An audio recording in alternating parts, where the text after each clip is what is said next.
All right. All right. So I've got some notes here. Um, there's a little bit of preparation that we have. We have PowerPoint, but I'm not going to entirely stick to that because a fair bit of what I'm going to be talking about is going to be a story from memory. Um, so are we starting?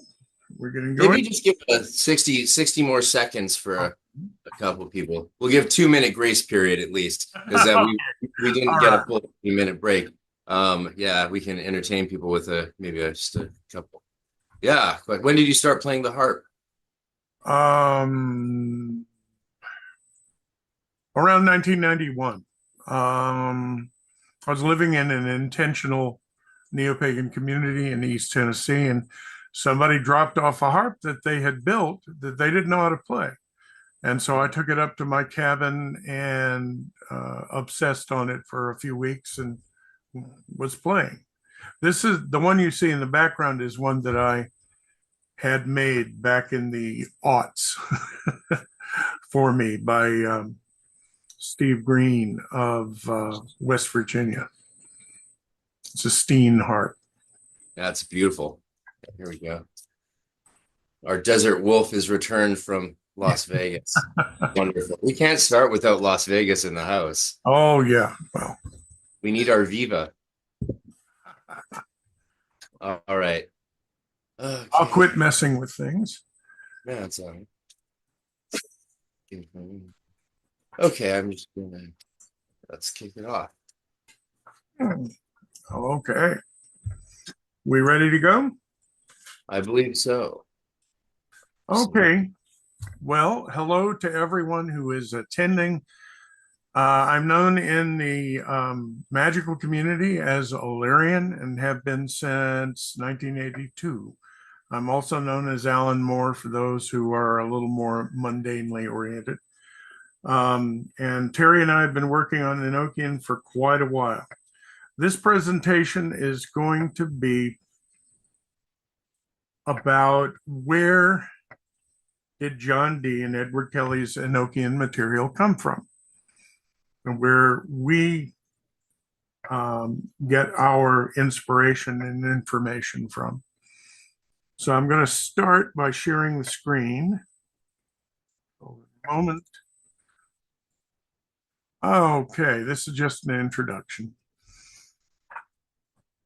Where did John Dee and Edward Kelly's Enochian material actually come from? What you see are images you've already seen. John Dee and Edward Kelly, Dee on the right, Edward Kelly on the left.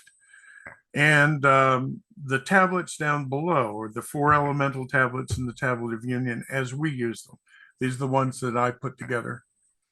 And on the top left, we've got the pentagram and the traditional, what nowadays is considered the traditional attributions of the elements to the points of the pentagram.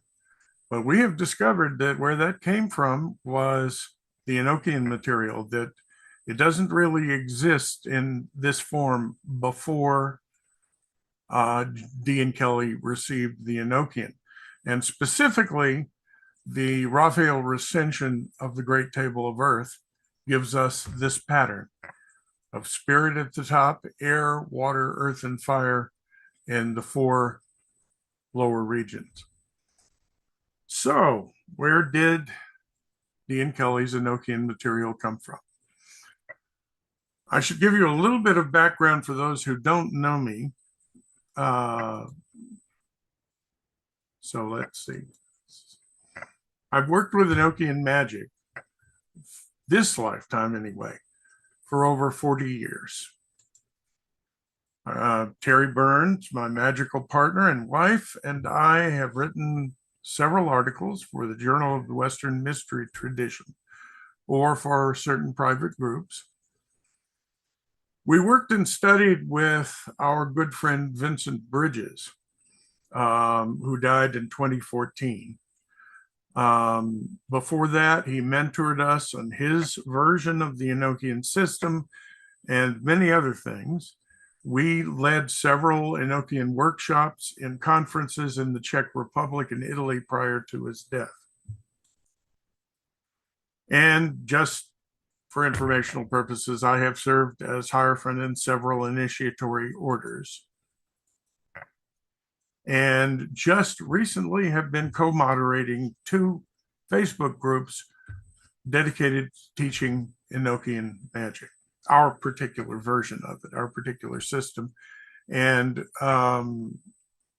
you will eventually discover why we say our system, because we have a very specific approach to Enochian, the wise, and everything. So the source of the material that we're going to talk about is also tied up in why we believe that our approach to Enochian is a correct one and one that we should be using. So I've had a lifelong interest in alphabet since I was young. Back in the 70s, I created something I call StarScript, which if anybody's interested, I could show it another time. And no, it wasn't the same as Enochian, but this is the Enochian version that we use in our tables and our scripts. Actually, I want to give credit to Darlene Artist. She was formerly a partner of Vincent Bridges while he was in the United States, and she's an expert on fonts and fontography. And she did a beautifully cleaned up version of Enochian, which is called Darlene Enochian TTF for anyone who's interested. And I would like to give her credit for it because it's my absolute favorite version of the Enochian alphabet. It's the most beautiful and the cleanest. And as we say here, later on, I became interested in the ideas of these letters and other letters as energetic waveguides. And that's something that Darlene talks about in her article where she introduces this.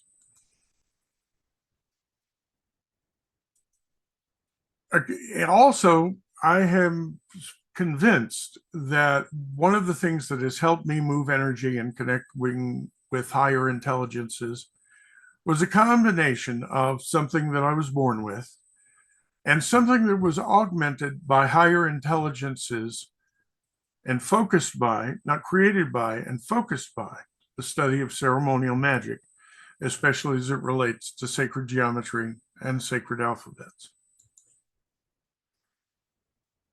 And interestingly, it was these mediumistic contacts, which I will talk about later, which were at first, if not totally unwilling, they were certainly unanticipated, and I didn't initiate them. They led me to the study of ceremonial magic, and they led me to the means to connect with and work with the initiatory orders I did. I would ask them, is this something I should have anything to do with? And they would tell me. I don't believe these contacts were angels in the sense that most Judeo-Christian believers believe they are. However, I do believe that they relate to the Greek idea of angels, or angelophoros, which is the idea of a messenger. They definitely were messengers. And I have a reason for believing that they were the same type or species of people that were talking to Dean Kelly 400 years ago. Well, at least they say they are. Okay, I'm going to end my screen share. So click up there where it says stop share. You read them right there. Okay, hello. Okay, I have a story to tell, actually. This story does not involve dream experiences. It doesn't involve trance. It doesn't involve psychoactive substances, although later on they may come into play. But it's basically actual physical experiences that I had that have led me to a lot of this stuff. So I'll start the story now. In 1974, in the winter of 73 to 74, probably late December or early January, I was with a group of friends who were metaphysically minded. We were part of one of the many metaphysically oriented groups in Atlanta at the time. And we had finished a session on a Saturday night and had a very late dinner or early breakfast at Denny's near I-85 in Atlanta. When I started picking up something, I started getting a energy feeling across the top of my head, sort of like static electricity. And I started hearing a humming or whining noise in my ear. And I asked one of the other friends that was with us, who had a reputation for being fairly clairvoyant, do you sense anything? Do you feel anything? And she said, absolutely. Somebody is out there. Something is out there. So somebody paid our bill. I ran out front of the restaurant and looked up in the sky, and all I saw were the lights of aircraft, which I was pretty familiar with. The red lights of a helicopter and a couple of planes and an airliner way up high. But I didn't see anything unusual.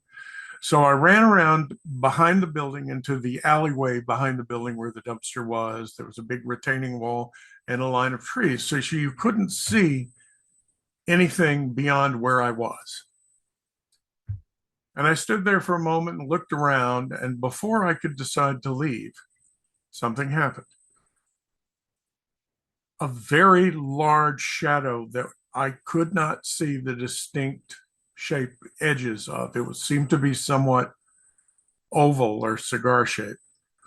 Started passing silently over my head just above the top of the pine trees.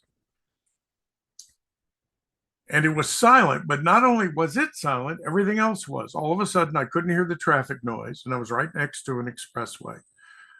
I couldn't hear, there was a nightingale or some kind of late night bird that was singing and things. Suddenly it was silent, nothing. I could hear nothing.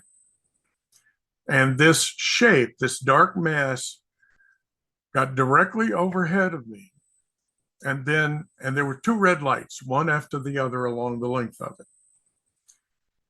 And as I looked up at it, I was absolutely startled so much I fell to my knees, because two of the brightest blue-white lights, like spotlights, came on either side of the red lights and illuminated the whole area there.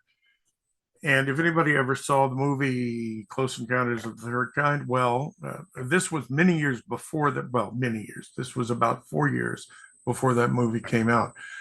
But it was like Roy Neary's experience in his pickup truck. Suddenly there was such a bright light that it looked like there was a mist in the air.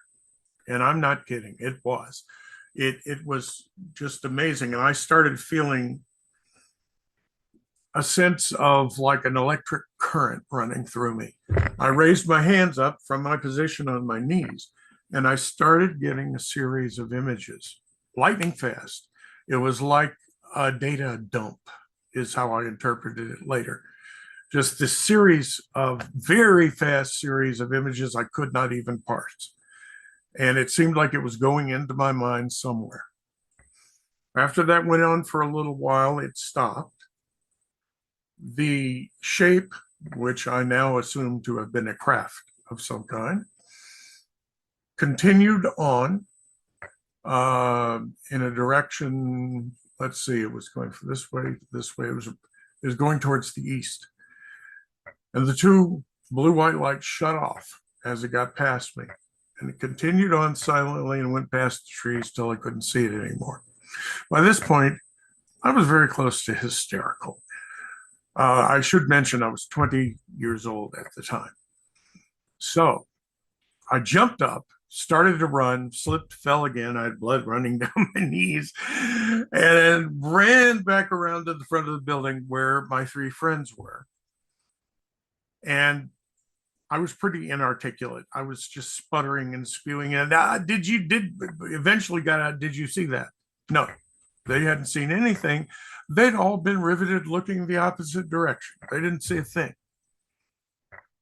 And I must I want to reiterate, I was doing no psychoactive substances whatsoever. I hadn't even had a drink, nothing.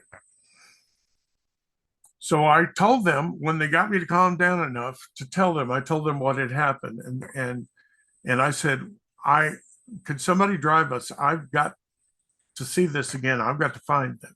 So we hopped in the car. We started driving all around. We were near Buckhead in Atlanta. So we started driving around the Buckhead area and finally ended up at about a 10-story apartment high rise that was mostly elderly people, but a friend of ours was living there. So we went up to his room. It was 3 a.m. by then, knocked on his door.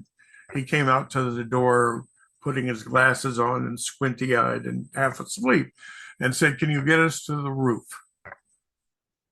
And, he said, yeah, he could. So we all went to the service elevator, went up to the roof, started looking around. And I noticed right about in the position of Sirius, or very close to where Sirius normally is, a light that was flashing different colors. It was like going blue, white, red, blue, white, red in a pattern. And I said to the other four, by this time, 4 people, let's try an experiment.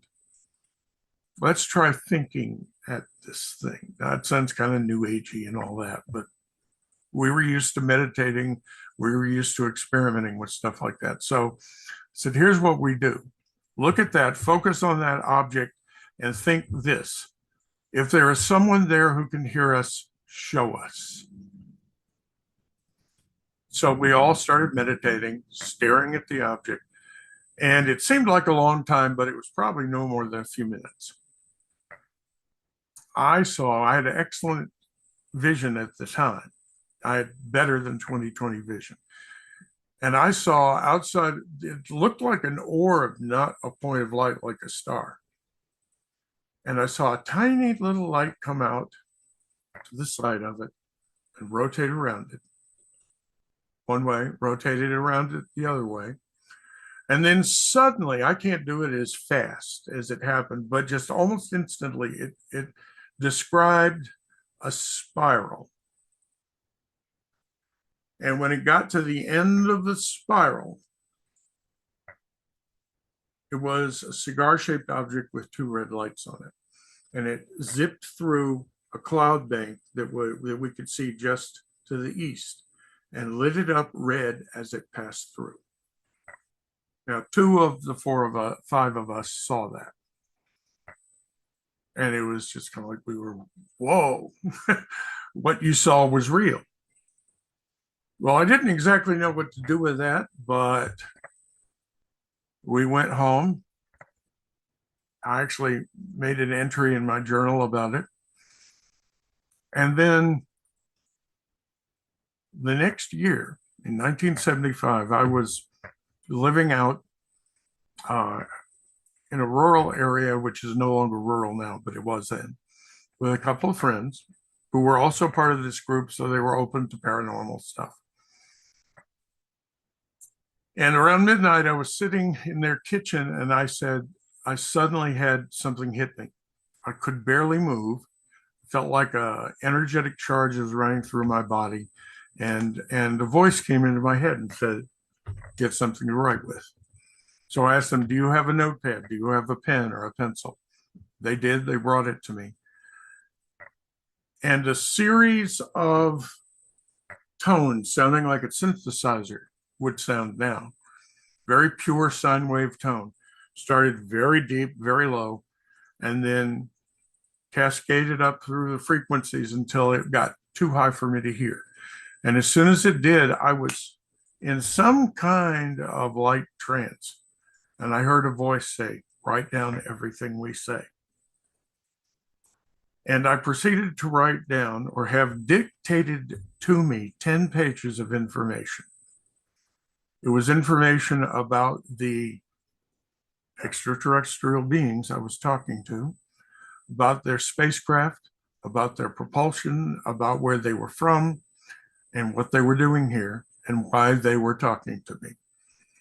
It was 10 pages. I will talk more about what was in those 10 pages in a little bit, but it was very, very interesting. It seemed to me, well, as they described themselves to me, they said, we are part of an alliance of species. We're part of what you might call a federation that are here with the purpose of helping guide humanity through a very difficult transition. And they said, we are specifically engineers who focus on first contact.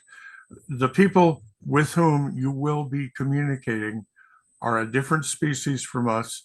And when you are ready, we will connect you with them.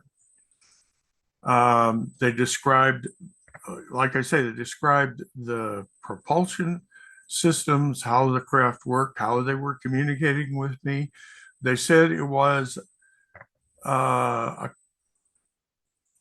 either a technology assisted consciousness or consciousness assisted technology, that they used a natural telepathic ability that they had, and it was augmented by technological means. And it was attuned to certain frequencies that I manifested. So they said that had something to do with how they were communicating with me. So they told me that eventually I was going to be contacted with my regular contactees. So now we'll fast forward. Let me get a sip of water. So if you're with me, I will fast forward to 1982. And I was riding in a car with a couple of different friends who were part of, at the time, a Wiccan organization. I was very interested in things like that. And so we had a couple of friends with us, once again, who were accustomed to paranormal experiences and ideas. And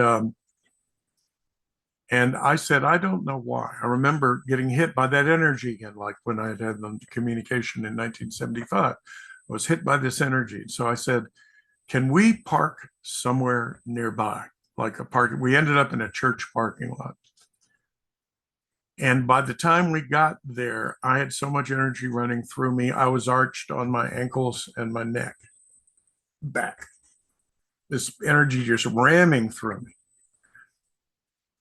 Finally, enough energy had gone through me that my consciousness kind of set to the side, like I was in a trance. So I was, from that point, listening. And my voice started speaking. And it was people who said that they were the ones I was told that I would be in touch with, that I would be contacted by.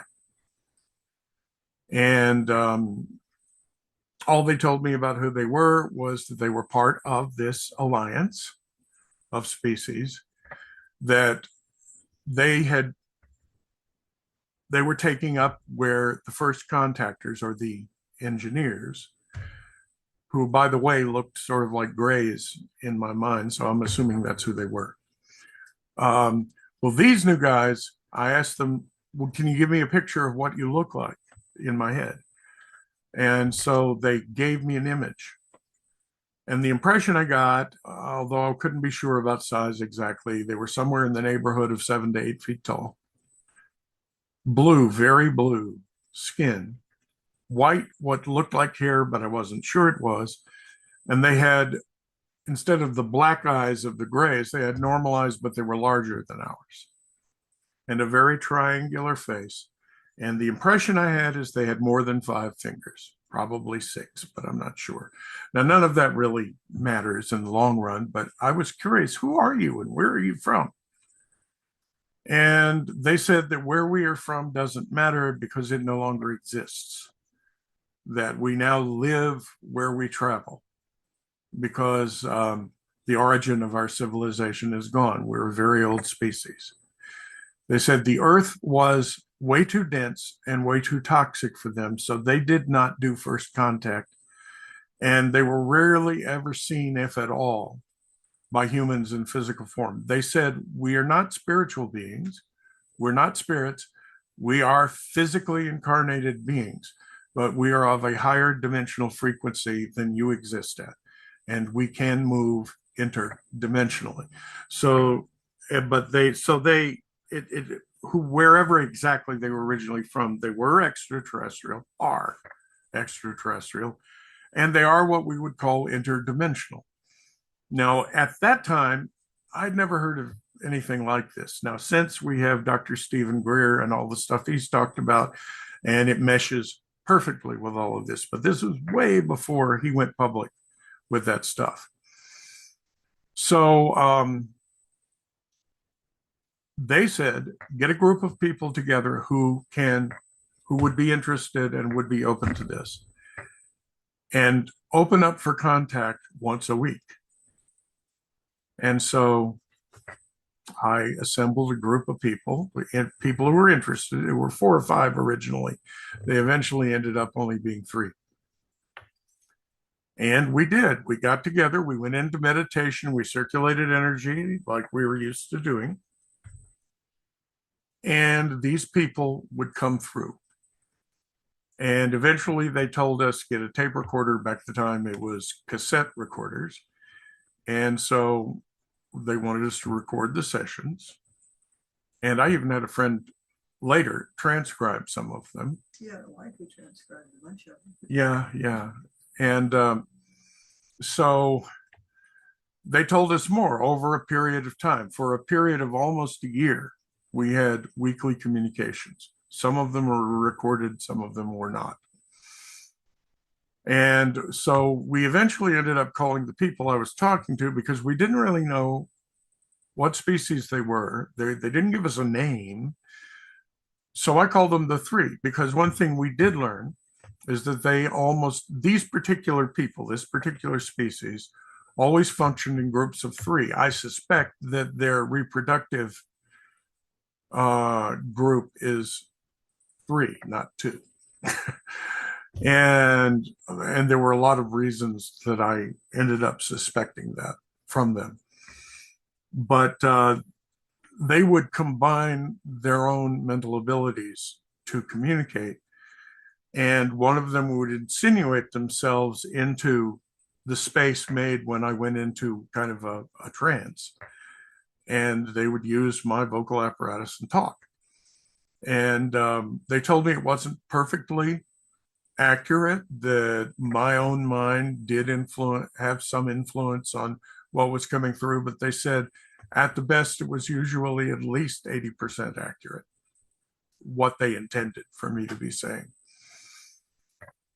And I was told lots of different things over a period of time. One, that the earth was getting ready to pass through at that time a band of energy that it passed through regularly on the solar system circuit around the center of the galaxy. And that every time it did, that things changed dramatically on the Earth. The last time it did was somewhere around what we now call the Younger Dryas. And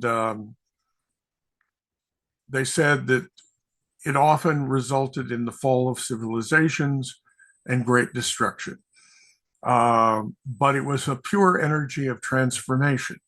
And they said what they wanted to do was establish an energy field or grid or web of light around the earth that would contain these energies and help promote positive transformation or evolution out of that energy. They said without that, our civilization would end up collapsing again. And there would be great death and destruction. It wouldn't necessarily be the end of the world, but it would be the end of the world we live in. And they wanted to prevent that. They specifically said they did not want a nuclear war to occur, and they had been monitoring our nuclear activities ever since the first atomic test, because they said that nuclear and thermonuclear explosions, I have no way of testing this, but this is what they told me, have an effect that passes through temporal boundaries and dimensional boundaries and space. and that those civilizations in the galaxy that are somewhat separated from us both dimensionally and in space and time would be very negatively impacted, that so they could be grievously harmed by the combined energy of multiple nuclear explosions on the Earth. They wanted to prevent it for that reason. And they also wanted to see the human race survive and evolve into a form that could then join them in their intergalactic civilization or their interstellar civilization. I'm just condensing like a year's worth of information. So they said that at the time that we passed through this, which by the way, they projected it ahead, and it was closer to 2012 when they said the strongest effects of this would begin. And they said by then we need this energetic structure complete around the Earth to help guide the evolution of humanity and the planet. They said not only would the human species evolve if this is successful, but most of the others would too in their own way. And the planet, which they told us, the planet is a living being, and it also will evolve if this is successful. So let's fast forward a little bit. In 1986, I received an invitation to move to this intentional Earth religion-based community in East Tennessee called Serenade. I received an invitation. So in communication with the three, I asked them, is this the right thing for me to do? And they said, yes, we've instigated it. Go.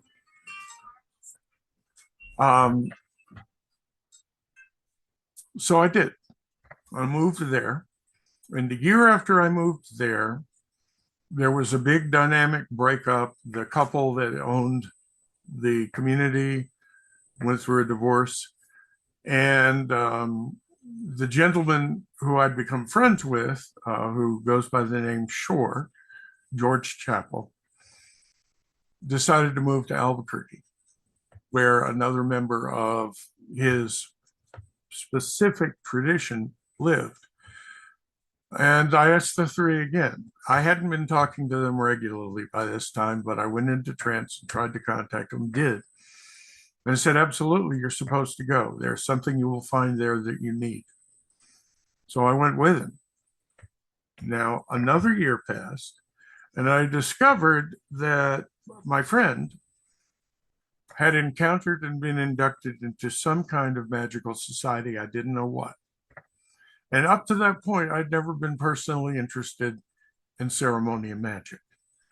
I was interested in the paranormal. I had learned how to run energies, to sense subtle energies and work with them. But what I was told then, I asked them, I said, am I supposed to have anything to do with this organization he's a part of? And they said, when you are invited, accept. And I was going, what is the reason for this? And they said, it is not an end in itself, but they said, you will learn techniques and gain tools that will help you do what you need to do in the future. And so I did allow myself to be inducted. I was initiated.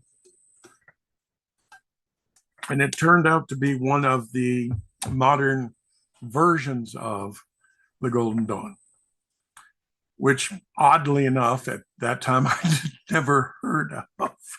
I was very focused in what I studied. And so I hadn't heard of the Golden Dawn. So I joined, I went through the initiatory system.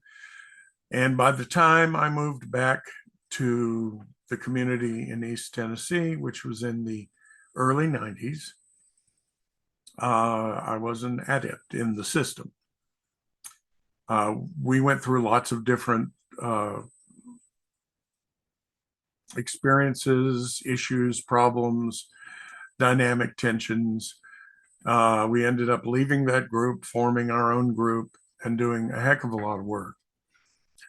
But in the meantime, during this period of time, and yes, indeed, I did learn techniques and gained tools because I discovered Enochian. I'd never heard of it before that. Now, the Golden Dawn, or specifically the Stella Matutina version of the Golden Dawn, which is what we had been following from Israel Regardie's book, leaves out a lot. It has certain aspects of it. They recognized that the Enochian had power, but they didn't understand it.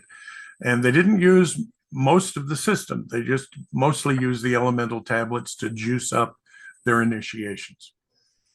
And I thought, that can't be all of it. That can't be all of it at all. So on my own, I started investigating the Enochian and started working with it. I did gain some magical tools that have helped me tremendously, specifically the greater invoking ritual of the pentagram, the supreme invoking ritual, they call it, and related techniques that mesh beautifully with Enochian. So, okay, I'm going to take up my ET story there from that point, because for a while I was really focused on my initiatory advancement and the alchemy I was going through and the techniques I was learning. So the communication with the three kind of fell by the wayside for a while until I moved to Asheville in 1993 and went to the local Walmart, and I found this.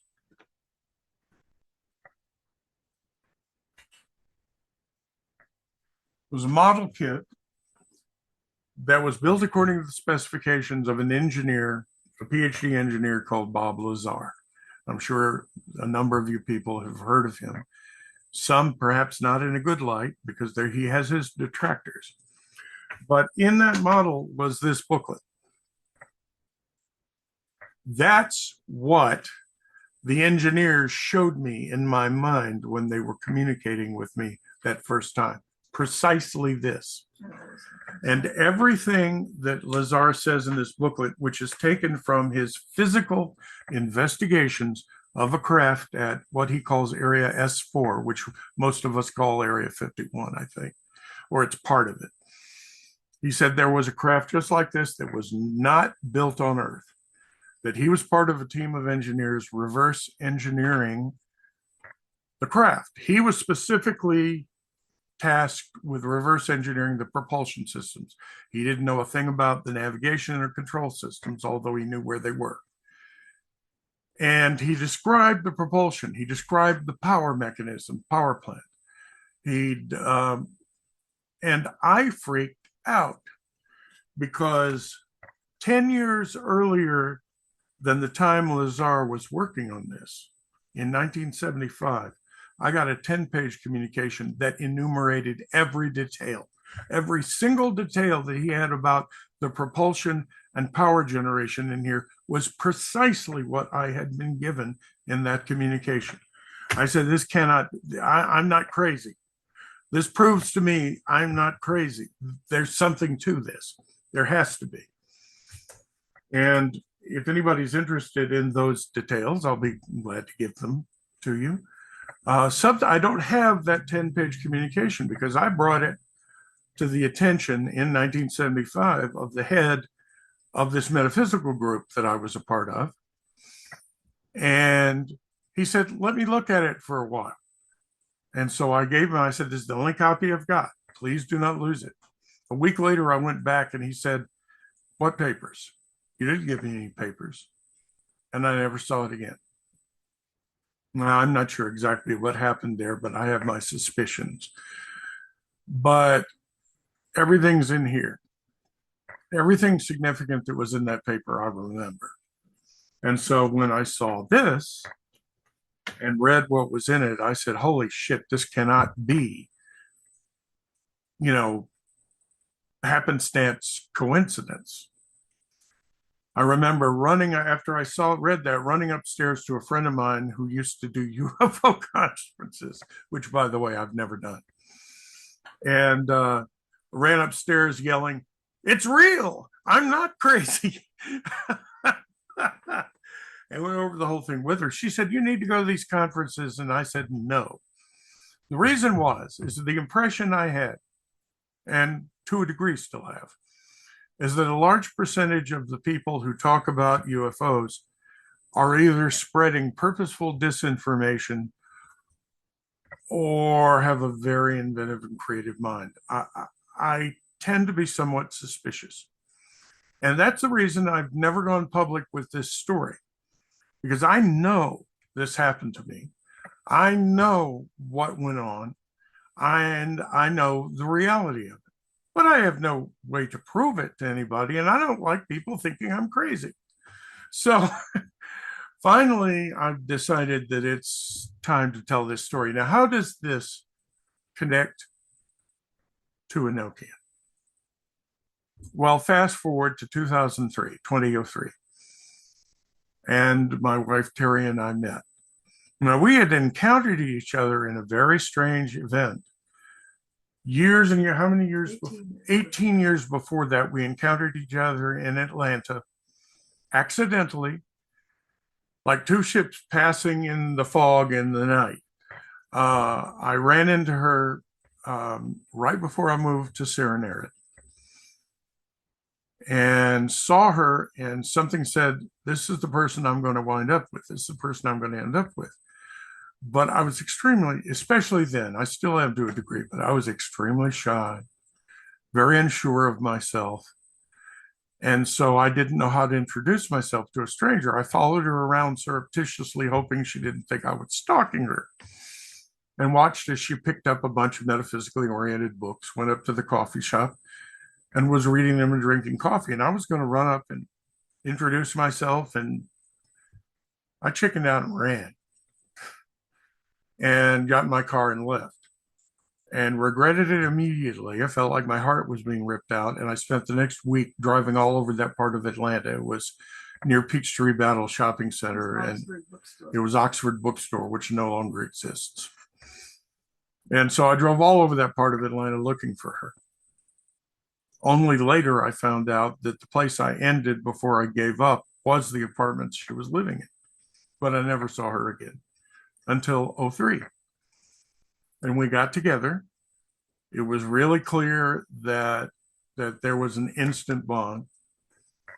And in one of our conversations over the phone, we started talking about this incident that happened 18 years ago. And we confirmed that was each other, which was kind of amazing to me. It sounds like somebody's making this up, but once again, it was not. Somebody raised their hand. What's up? I want to give you a huge hug and a confirmation, because your story and the time frame that this happened in was very, very close to what happened to a group of contactees in Peru. Really? Yes. That's very interesting.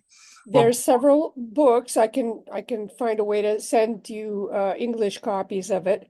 But they go by the name of Rama Mission, and they had automatic writing that was from the guides, as they call them.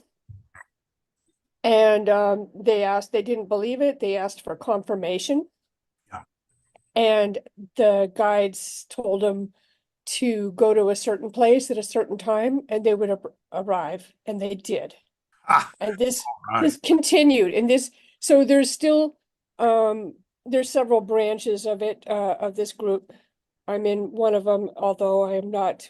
Meyer in Switzerland also, yes. Well, Rama is this guy has several branches. Some of them are more faithful than others, I'll just put it that way. But I hope that would help confirm your experience. Well, thank you very much. Now, if I don't lose my train of thought, I need to kind of keep going here, but thank you for that. So around this time, I decided it was safe to tell Terry about my experiences, so I did. And she suggested, why don't you start trying to communicate with them again? And I said, well, I suppose I can. And the crystal generator. And so there's a device sort of that I have that I put together from a whole bunch of different kinds of crystals and other things at the instruction of the people we call the three back in the 80s.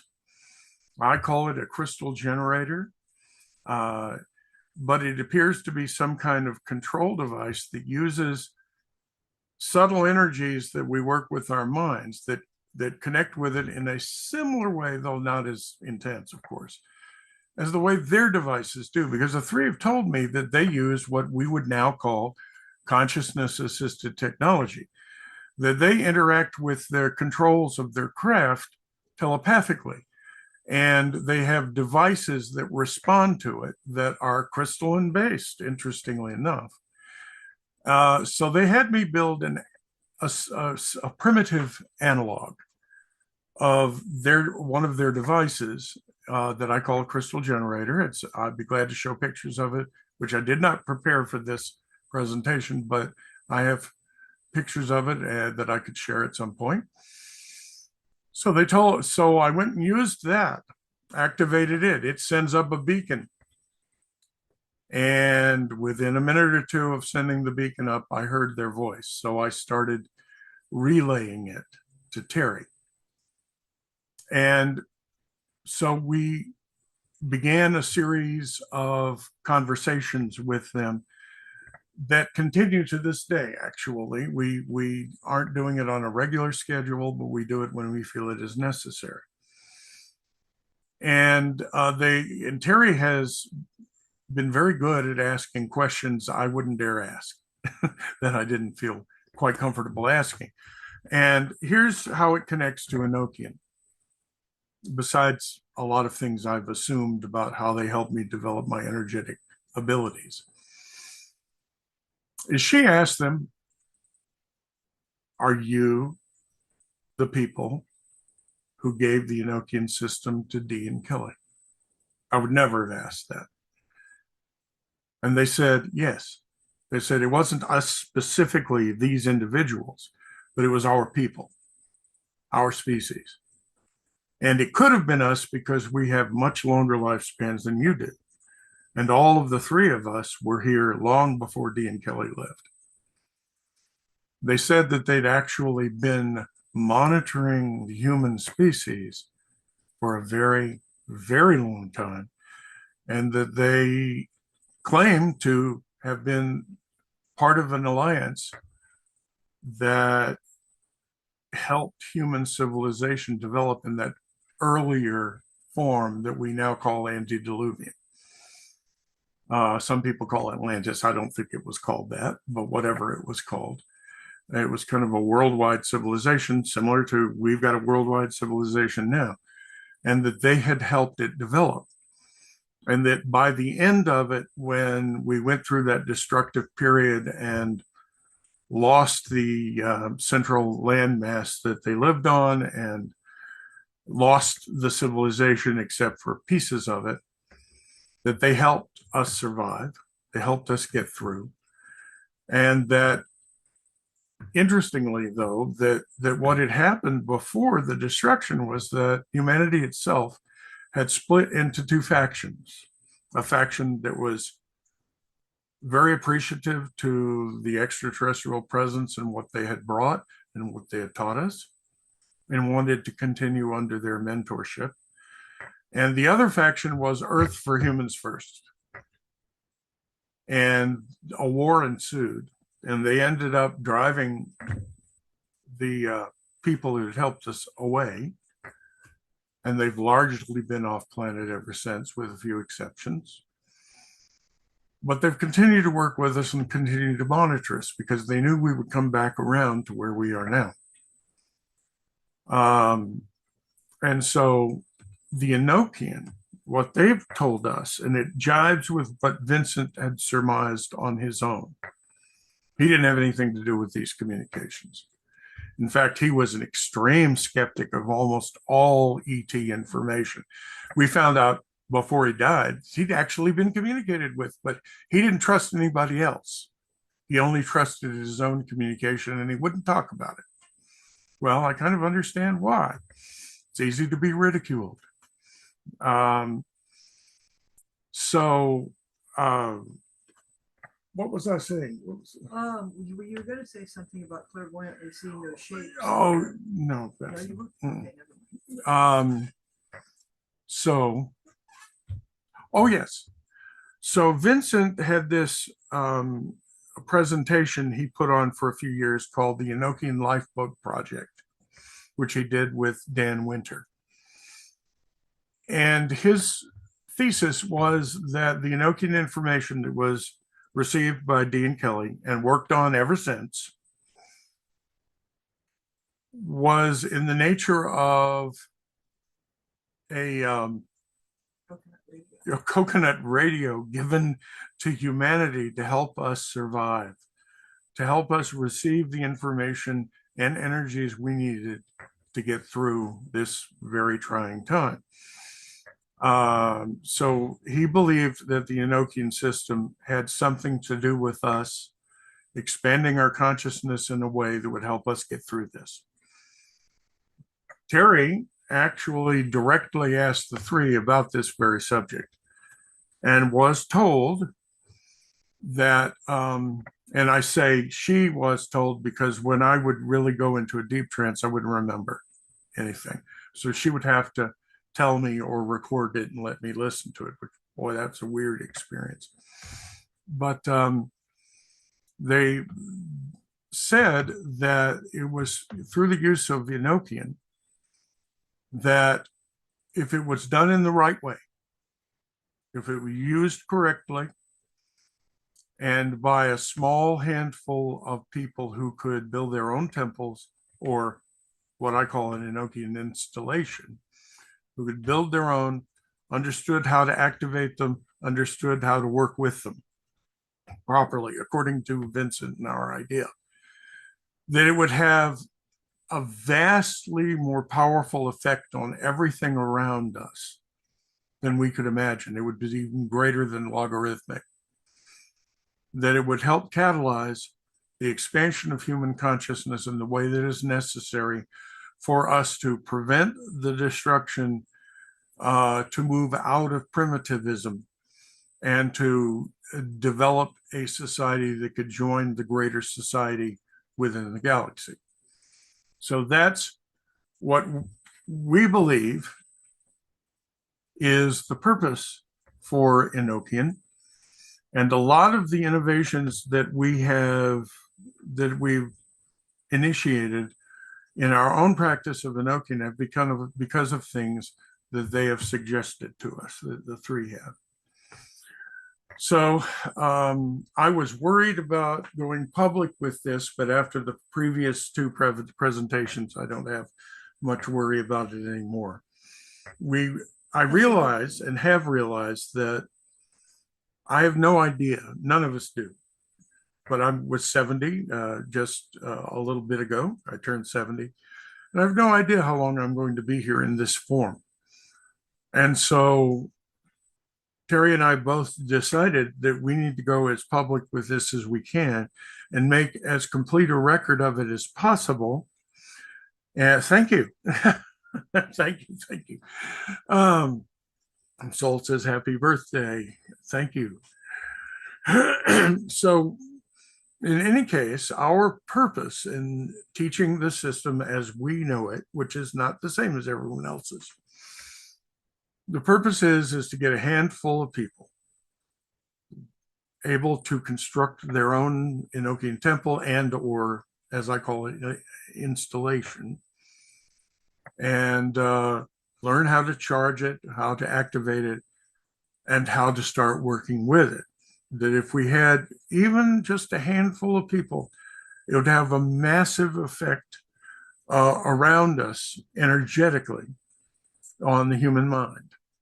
And that's the whole idea. We desperately, I think, that's my word, desperately, need to move into the next level of conscious awareness and the next level of evolution. Because as Vincent called humans of the current type, he called us killer monkeys, basically. He's not far wrong. And we need to move out of the killer monkey phase to where we start developing real, honest to goodness, expanded consciousness, galactic consciousness. And the three have reiterated what mystery religions throughout the ages have said forever, and they've reiterated to us. We're all part of the same consciousness. We're all, it doesn't matter not only what race or ethnicity we are, but what genetic species we are. It doesn't matter. We're all people, and we're all consciousnesses, and we all have more in common than we have differences.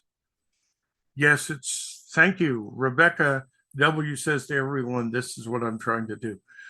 Well, good, because that's what we're trying to do. That's what we all should, or as many of us as possible, should be trying to do. So, your specific samples of the holy table. oh yeah. Let's see if I can find. I'm going to share the screen again.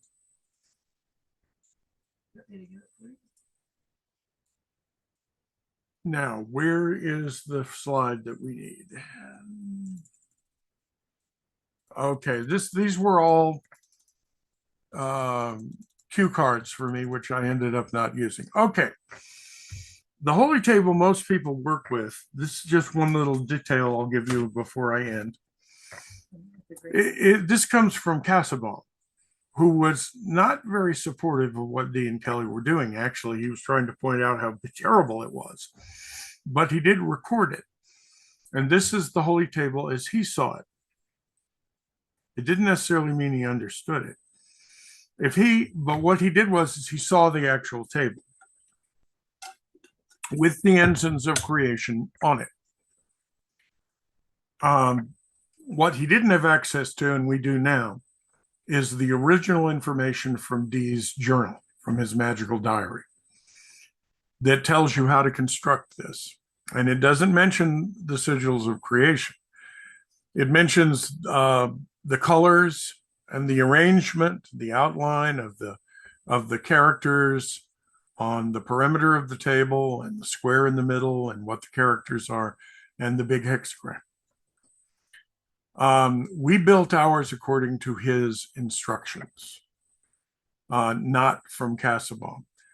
Vincent was convinced, and he had some what may be significant past life recall of that time and those events. I won't go into any more detail about that right now. But he was convinced that the instants of creation were used in a very specific working, specifically the heptagonal working that he did in Prague. And so for the general usage of the table, they weren't really necessary, so we didn't include them. Let me go next. This is ours. This is the one I put together according to Dee's description. All the borders were supposed to have been blue. I decided myself that the inner Enochian and the hexagram should be gold to symbolize spirituality, divine energy, and the sun. And then the Pa symbol, which is phonetically B, in the corners are related to fire, and they're red, as are all the other characters, but they're red on gold. And so this is what we use because it was from Dee's original description. Okay, next, let's see, there's all this stuff I've already been over. Oh yeah, now this is, this is all the things at the Great Table of Earth. I'll just go ahead and bring them all up. These are things that the Enochian beings, angels, Ophanim, as Vincent Bridges liked to call them, because he connected them with the choir of angels called the Ophanim, who were closest to God. And he considered these intelligences to be an intermediary intelligence between beings like us and the central consciousness of the galaxy, which a lot of people like to call God. So they're intermediaries. So Vincent would call them the Ophanim. Now, what they said to Dean Kelly is this was what the Great Table of Earth contains. And I will tell you there's some significant parallels to Buddhism, which is certain forms of Buddhism, but let me get to that in a minute. So the Great Table of Earth, the 4 elemental tablets and the black cross that connects them, which we translate as the Tablet of Union. All human knowledge. Well, it is interesting that when you interact with a Enochian installation that has been running for a while, you get information downloads. You never know what it's going to be, but you do. So I think that has to do with this. Out of that springeth physic, which was a 16th century way of saying medicine and health. The knowledge of the elemental creatures among you, how many kinds there are, and for what use they were created, those that live in the air by themselves, those that live in the waters by themselves, those that live in the earth by themselves, and the property of fire, which is the secret life of all things, those 4 elements. We've got, air, water, earth, and fire. And the 5 elements also add spirit. Then the knowledge, finding, and use of metals, the virtues of them, the congelations and virtues of stones, these preceding 3 things, are all of one matter, which sounds very much like ancient Greek philosophy to me. The conjoining and knitting together of natures, the destruction of nature and of things that may perish, moving from place to place, as into this country or that country at pleasure, which we can easily connect to remote viewing and astral projection. The knowledge of all crafts mechanical, and we connect this to consciousness-assisted technology, which, interestingly enough, we attended a conference in the south of France quite a number of years ago and did a presentation on Enochian as a consciousness-assisted technology. And then he ends with a phrase in Latin, transmutatio formalis sed non essentialis, which means formal alchemical transmutation. So what this all reminds me of, it is an incredible parallel to those facilities that are a byproduct of intense Buddhist practice over a period of time. They call them the siddhis. And each one of them sounds like an incredible power, but they're just byproducts. They're not the focus of the Buddhist practice, they're byproducts. What they do is show you that you've been doing the practices correctly because you start developing these abilities.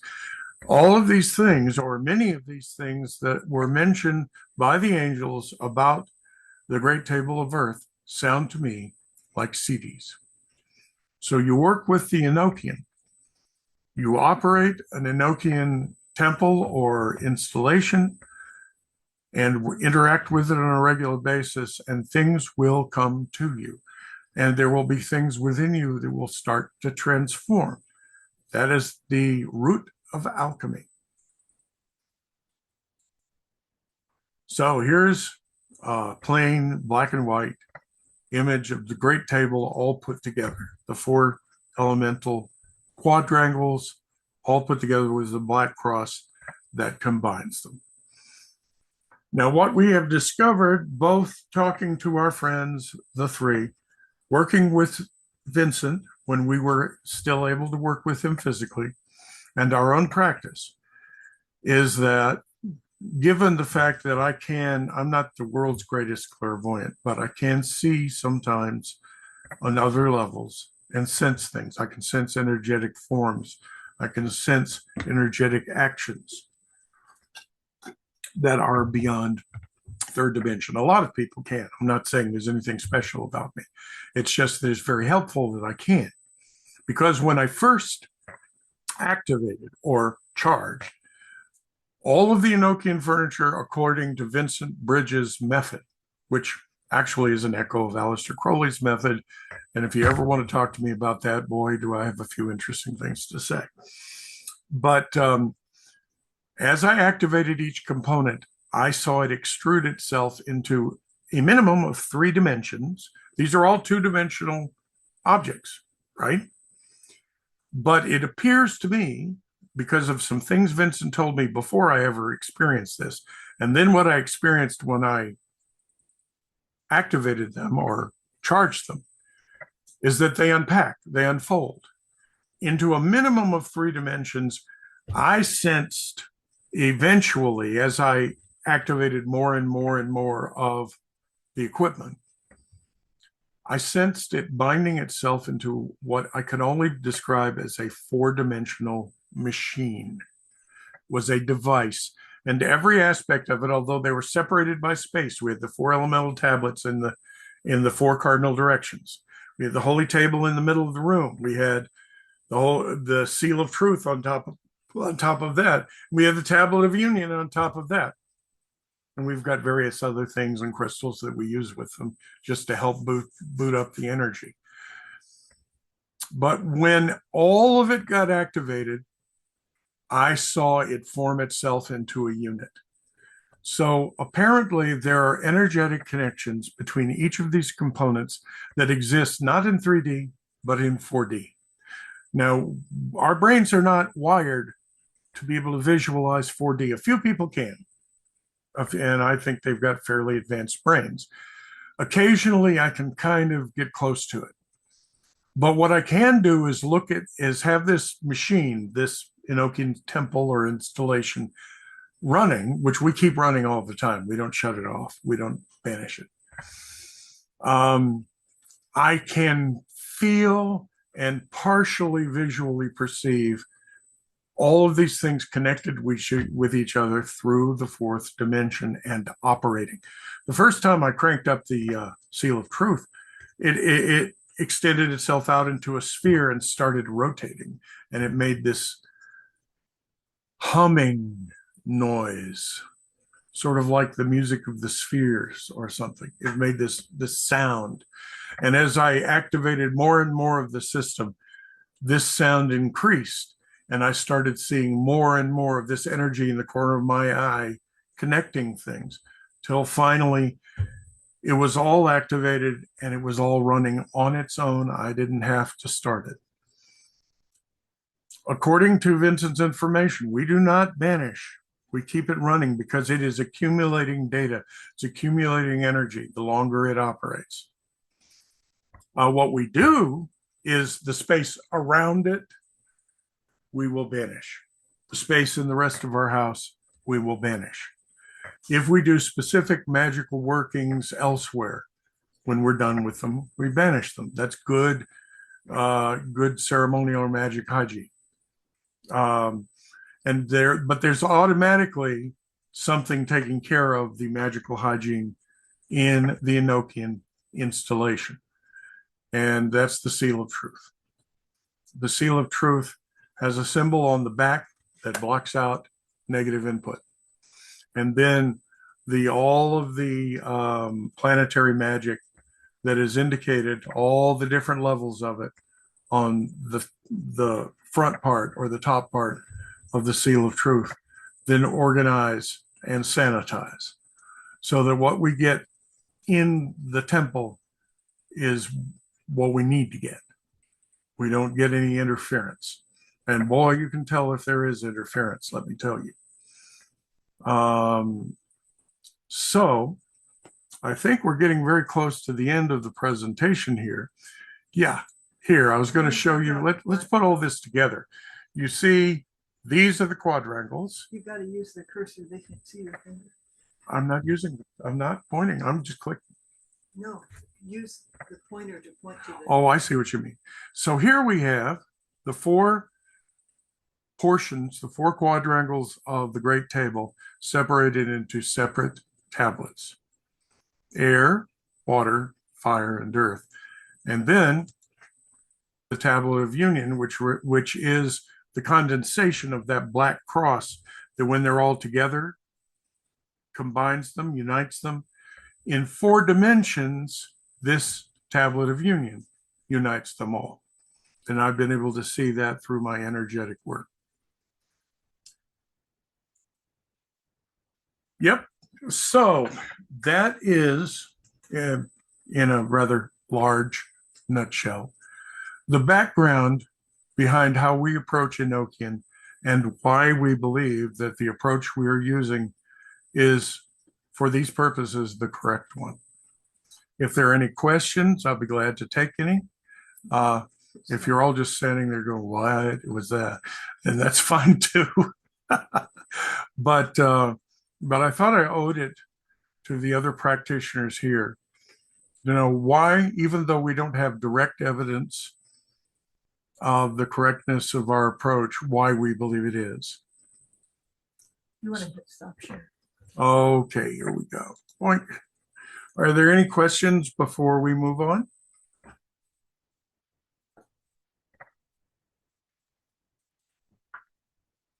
Okay. To Hello. come out of the state you've put us all into, sir. Oh, okay. So, hi. That was a amazing. Yeah, let's give it up for Oh, Alan. thank you. Thank you. Thank you very much. I was tell you the truth, I was real nervous about presenting my story because I've held on to it all these years because of fear of repercussions. But this is my actual experience. It isn't dream work. It isn't meditation work. It isn't vision. It's my actual experience. The first hand, I believe, is Irene, and then Daniel Rekshan says, "Thanks for sharing." And I love the fact I just have to I have to appreciate that. How do I say this? I love that you were, I guess you said, nervous about the content of your talk, but then you saw the other ones and yeah, I said, well, maybe it's not so out there. Okay. you're okay. You're doing fine. Yeah, Don't what worry, I never mentioned, by the way, was the congruence between the stuff Dr. Stephen Greer says and my experience. I tend to believe him mostly because he's one of the few who what he says parallels what's happened to me. And so for my purposes, I tend to believe him. Same with Bob Lazar, even though there are people who say, oh, he's full of shit. Well, there was that thing that happened to me. I got all this information before he did. So where did he get it? I think we're everyone who's now familiar with Mr. Rekshan's work is going to now do a little contemplation on how we even absorb this sort of data when people give it to us now in the future, because we all have knee-jerk reactions that have been trained through us from cultures. Yeah. Well, it's been a very effective disinformation campaign for decades. Yeah. Decades. Yeah. That's why I didn't say anything to most people for so long. Yeah. So Irene, you're first, and Rebecca, I think you're second. Can you control that? I can indeed. Okay, good.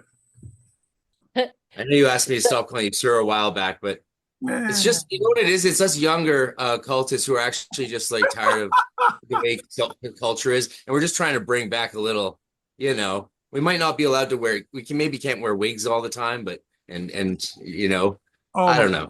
But bringing back a little etiquette isn't the worst thing for our world at this No, point. it isn't. Let's be nice to each other, okay? Yeah. Amen. Irene. Hi, Irene. Okay. Hi. I love how you see a machine. And I saw you, like, I must have looked you up on YouTube, you and Terry, about 2017 or so. And I saw your crystal machine. Oh, yeah. Oh, so you've seen it. Yeah. And I remembered you as soon as you started speaking. And I wrote down two sort of unimportant questions, but when you were talking about your story about how shy you were and you didn't get to meet her, oh, that touched my heart. and so I wanted to ask you, when you met her the second time, I didn't hear, how did you meet her the second time? Okay, well, I didn't tell all of that, but you know, that intentional community, Sarin area that I was living at, for a while, we put on a gathering that invited a whole bunch of magical people there during the full moon in May, which we called May Moon Madness. And my friend Vincent Bridges had been coming there for a while. He was a friend of Sarah Nerid. That's how I met him. And he and Terry had been communicating online for a long time. And he invited her to come. And so she showed up. And I was at the fire, at a little fire in our camping area with my smaller harp playing. And we connected there. And that was it. He came to the campfire with a harp and started playing harp for me. Like, it doesn't get better than this. And so, yeah, that's how we connected, and we connected through Vincent. So from the very beginning, we were both working on things with Vincent and learning things from Vincent. And I'm so very glad we did. We don't have access to him anymore, but there's a lot of record left behind by it. And Terry and I've been together ever since. So. And I also have your Ophanem book by The End of Time. I love that book. Oh, that one, yes. Alchemy in the End of Time. Yeah. Yeah. And so my last, I don't want to stop you from talking, but No. I have one last question. Yes. So on that font that you were talking about, you were naming the lady that was the artist of the font. Now, I went to college for graphic design, and I graduated in 2014. And I have a fondness for fonts, and I didn't get her name. Oh, Darlene. For a long time, she went by Darlene Bridges, although I'm not sure they were formally married, but they were partners for a long time before he moved to Europe. And she still lives in Mount Gilead, North Carolina, where they lived together. And she did a lot of graphic work for his Enochian stuff. And one of the things she did is she went through the entire Enochian alphabet from the originals, from D's originals, and cleaned them up, neatened them up, and did them according to modern font practices, and created a true type font, which is called Darlenochian. Oh, that's wonderful. Enochian. And I made a couple of actual modifications to it that made me a little more comfortable with it, just a couple of small ones on a couple of the letters. And that's what I prefer to use. But I think it's really important to credit people when they've done some work and not to just assume, oh, well, everybody will think it's me. No. If Darlene did the work, so I want to give her credit for it. She also, thank you very much.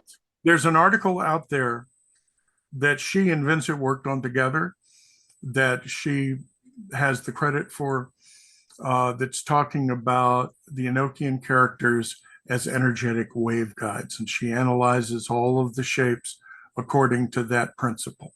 And I think it's really well taken. It's really good because the language itself, in our experience, isn't specifically like a language of communication. It appears to have been specifically created for interaction with humans, and originally English-speaking humans, because Dee and Kelly both spoke English, so the phonetics are easy for an English speaker. Not meaning that other people can't use it, of course. But oh, my mind.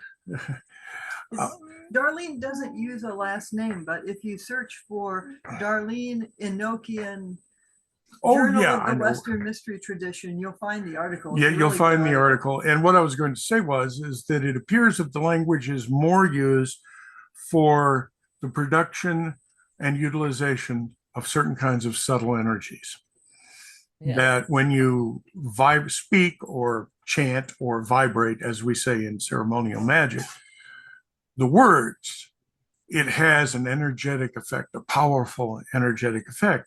And so that is how you use the language, is you use it as a generator of certain kinds of energies. And that's how we approach it. I mean, it can be translated into English, if you stretch it a bit. And of course, the interpretations originally that Dee and Kelly used were very Christian in tone of the time, but I'm not sure you couldn't interpret them in different ways. But I know, having gone through all of the Enochian calls and ethers, using these pronunciation techniques and vibration with a properly charged and activated Enochian installation around you, it has an incredibly powerful effect. You can feel it tactily in the air. I believe it. And I wanted you to know I saw the Lazar Joe Rogan interview also. So I'm like, I could just Poor relate to guy's everything. been through hell. He has been through hell with all these Yeah. who discredit him and everything, and he just wants to live his life. And he experienced, the interesting thing to me is he experienced all of this and wrote about it and talked about it from an experience he had 10 years after I got the same information through my contact. That just blew me away when I found that out. I was like, what? You mean this is real? Well, does anyone else have Thank you. question? Oh, certainly, certainly. Hi, Ellen. I am just Hi. I'm just blown away. And I want to go deep and I want to learn. I just want to pick your brain and download it all. Well, So, I would be happy to talk with you, after, the conference thing and everything, after all of this is done. I would be happy. Let's make sure we know how to get in touch. okay, I'll message you in the chat directly. How's that? Mm. Okay, email work for you? Yes, it does. Do you have I can give you my I'll look email for it address. in the chat. This You is a can- good chance for me to actually interject if you will pardon the intrusion. Say the community sections on the website, you can actually tag each other, and all the presenters have accounts. So you can actually, that's one way to at least make initial contact for Okay. anyone in this group who wants to communicate with anyone else, including the presenters. So it's a nice, fun little feature with the membership site. But there you go. Great. Okay. Okay, I'll do that then. Okay, wonderful. Thank you.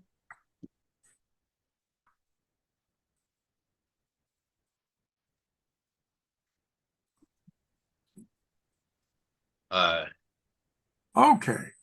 I'm sure there must be some other questions. I certainly could have a few. I was distracted with having to fix something, so I missed little tiny bits of your talk that I heard the word Stella Mattino as in the other room. I was like, oh, what am I missing? Oh my God. But that was amazing overall. Just and having the approach you took was a nice contrast to some of the others and wonderful.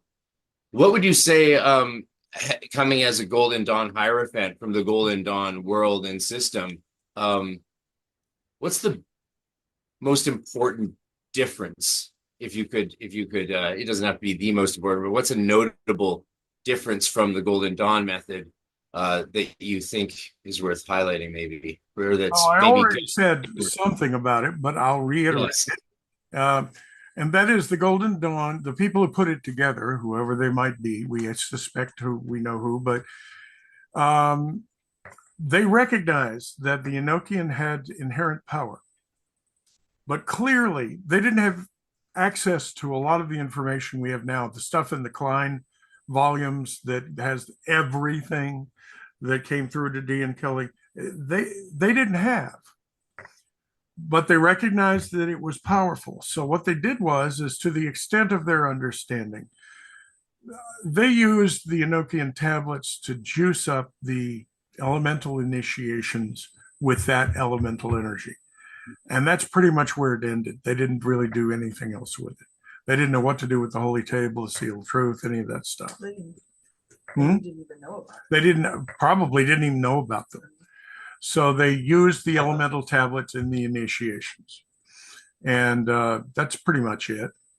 So it was like a very brief introduction. And if you had to go on your own at that time to find out anything more about the Enochian system. We've gone quite a ways past that.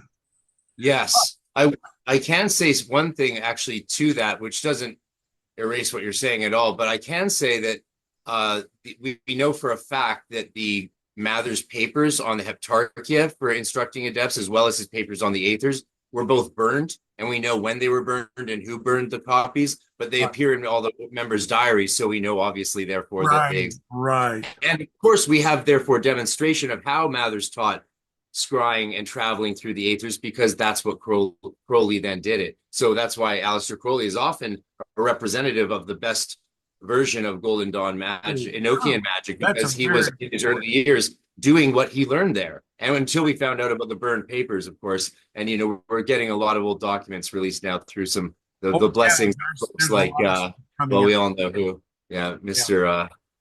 Mr. Anthony's got a question, so we'll go there again. I did have one more question if we have time, but I'll let Anthony go now. Anthony, yeah. Can you hear me all right, Alan? Yeah, I can hear you. Sure. Okay. I guess my question, I'll share like a tiny example to assist my question. In the Enochian temples I've been a part of, we would always have an intent.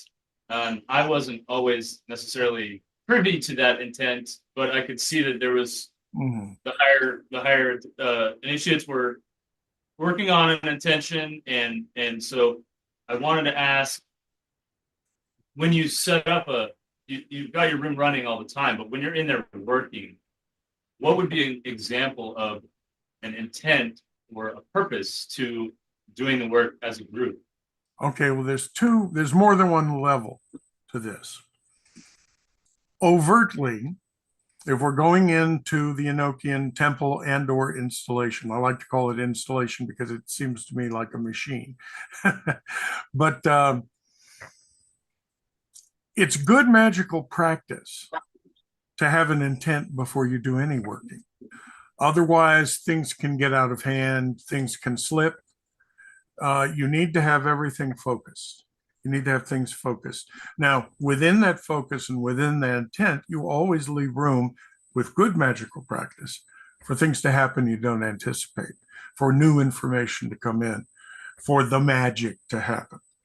But within that, you need a structure that keeps out the influences you don't want and an intent that helps focus things. So the intent's not a bad idea. The difference with the Enochian installation kind of as a whole and in general is that it is running its intent 24/7. Its intent is to accumulate data from the beings that originated it, the Ophanim, whoever they were, whoever they are, the divine energy of the galaxy, whatever you want to call it, and to absorb and compile that. At the same time, then, to radiate out a resonance that helps catalyze the expansion of human consciousness wherever it touches. And that's why it's important to have more than one. Because if you have several, then their effect is multiplied manyfold. And the highest intent I can think of for this particular work and temple or installation of this nature is to catalyze necessary human conscious evolution. We can see the dramatic need for that right now, I think. I don't think it's hard to see that at all. So that's my answer. And for individual ones, sometimes Thank you. benefit of Oh, well, also when we do an individual, Terry reminds me that whenever we do an individual intent, we usually add to that for the benefit of all. It's not, you get the best effect out of the Enochian energy and work if you're working from a transpersonal standpoint, if you're thinking Kabbalistically Tiferet or Tiferet. You need to have an inclusive, transpersonal, benefic intent, whatever else you're trying to energize. Does that make sense? Yes, it's all of us or none of us. Yes, exactly. And that's the state of consciousness humanity as a whole needs to get to. It's all of us or none of us. And that needs to be so crystal clear, obvious, that it needs not even be discussed when we're where we need to be. Anything else? We have Professor J. Paul here typed a question, but you want to rephrase it yourself in your own words? Yeah, I'm curious what brought me into the work of John Dee several years ago was the language in the crop circles, and I'm wondering if there's any comparison or comparability to that. And I really appreciated your presentation, and I really appreciated you telling your story. It ties in with my experience with Billy Meyer and all of that, but there's something going on here in terms of connecting, and thank you very much. But yeah. Too. But specifically, I'm just wondering if there's a connection here with the messaging that is coming in these field forums in England as well as in the United States and all over the world. Well, I don't think we've addressed this directly. Correct me if I'm wrong, Terry. But I've always had a personal sense that it is very much connected, that it is one of the many modes of communication that these higher dimensional, higher consciousnesses are trying to connect with humanity and facilitate humanity's growth in some way or another, and that it is a different angle for the same intent. Good, you got it. Mm-hmm. Thank you. That's good. That I like your conclusion there. Thank you. But again, a second time, I appreciate you sharing, having the courage to share that experience, and I think Daniel will really appreciate that as well. More people need to be speaking about all that because it is vital. It's a turning point. Thank you. It's extremely important. So we can't overemphasize the importance. Right. Thank you. Thank you very much. Yes, thank you. Thank you both. And one more question, Raven. So out of curiosity, what are your recommendations for mankind to achieve that collective state, to evolve? Do you have any guidelines? Well, step by step. Yeah, that may be, beyond current awareness. I am aware that that's necessary. I'm aware that it's very necessary. I feel a sense of urgency. But as far as step by step, how to achieve that, well, I mean, I can tell you things that have happened to me in my life, but why have I come to the state of mind that I've got about it? How, it's been a long series of events through my entire life. And what I didn't say, there was a little detail that I left out. And that is after I started communicating with these three, as I call them, they said, we've been interacting with you all your life. Since you were born, we've been watching you. And then they started reminding me of different events that had happened through my childhood. And I remembered, and I said, that was you? When I was 7 years old, I was in the backyard in our garden and fell asleep on the ground, woke up looking up at the trees, and there were this group of adults. I was 7 years old. There's a group of adults, beautiful, with beautiful faces, all standing around in a circle looking at me. And they seemed to glow. There was a light that seemed to be coming out of them. So I've always since then called them the shining ones. And they said, don't be afraid. There's nothing to be afraid of, which I wasn't. They said, you've been wondering who your real parents are, because I knew that my real parents, as loving as they were, did not in any way understand me, and it was clear. So I don't hold anything against my mother for that, but I always wondered, where am I really from? And they said, we're your family. You are one of us, and we're here to take care of you and guide you. Don't you worry, we'll be here. And then that was all. They was like, then I was asleep again, and I woke up and everything was gone. So, I mean, it could have been a dream, but the three said, no, that was a form of us. They took on a form that appeared to me in a way that wouldn't startle me. And there were little things like that happened all through my life that told me that somebody has been mentoring me without me being consciously aware of. And they did say that I had been prepared gradually to be able to receive greater and greater doses of their particular kind of energy, so that I would more easily be able to communicate with them when the time came, when it was the right time. So apparently. So do you think that people are born this way. Like, I mean, compared to like the comparison between the profane and Oh, people. I think that a lot of people have inborn abilities that, because our culture does not recognize their existence, we rarely develop them on our own. But I think they're there. And so apparently I had some inborn abilities to sense and run certain kinds of energies, and they built on it though. They said they did alterations at the molecular level and the genetic level with me. I wish they'd made me better looking, but but so apparently it's a combination of things. And if people simply would be more open to ideas like this, the most important thing is to have a clear and somewhat innocent heart to recognize that it isn't all about me, it's about us. And that's a greater thing than me. Because Never let a child die. no, us does not deny selfhood. It expands selfhood. It makes me think of William Blake's High Innocence, you know. There you go.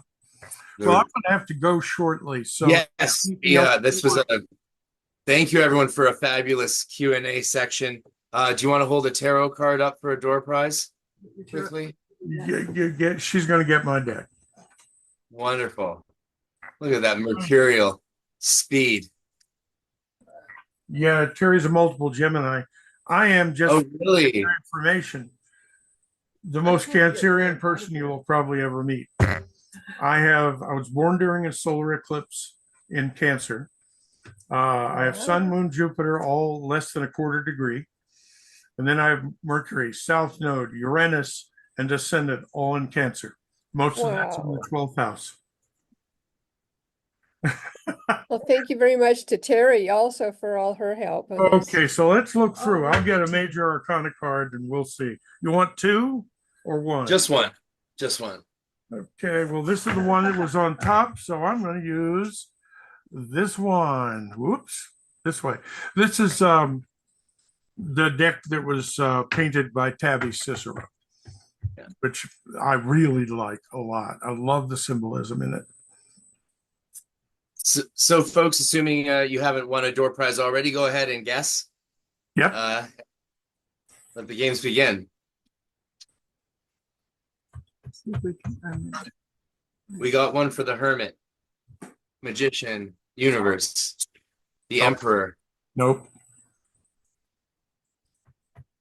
It's hard to guess unless you've got a real good reception.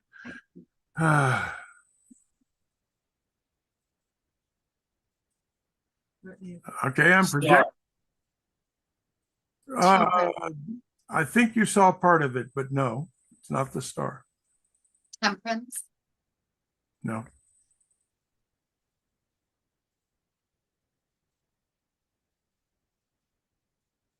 Rebecca said tower. No, let's not invoke that right now, shall we? Moon? Nope. Although when he had said star, he kind of was on the right track. Sun? Oh, it isn't the star. The sun. No. That would have been too obvious. Yeah. Your cunning is greater than that. We got a guess for the moon, the Empress.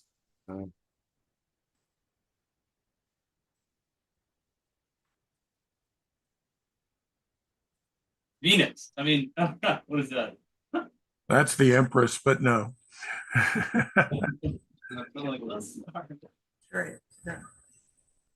No.